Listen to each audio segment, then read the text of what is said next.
My name's Marilyne Nicholls. I'm a weaver of traditional techniques in coil weaving, and I live in Swan Hill.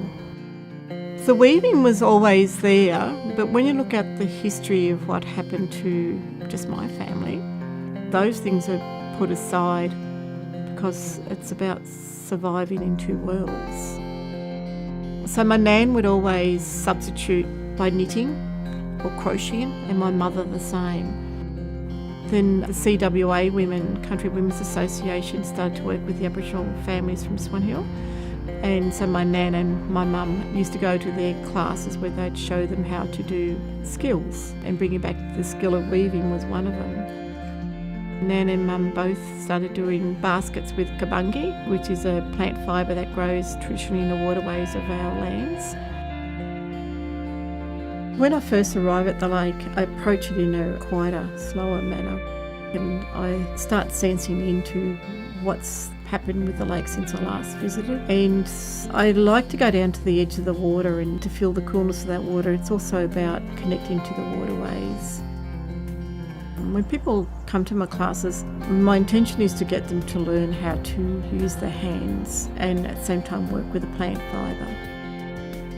So as long as they learn how to start coiling, they may not get a basket done, they may, but as long as they learn that skill, the teachings around that is highly important. And also the appreciation of the fact that if they're going to buy a basket, if it's a traditional basket woven by the peoples of those lands, to look at it in a different manner, that's not just tokenistic, it's actually a lot of work. So to appreciate the fact that it's not just something produced by a machine, it's actually produced by human hands.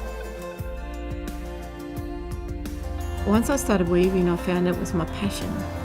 And now that my mum is now 88 and my grandmother's passed over, I'm weaving that traditional line so it doesn't die out. I've been patiently waiting to see my niece or grandnieces take up weaving as a skill, especially traditional weaving. They know how to harvest the grasses and they know how to weave, but the passion's not as important yet because they've got kiddies and other things. We're all young at one part in our life, and then gradually you learn something else. I know it will happen, it's just a matter of patience.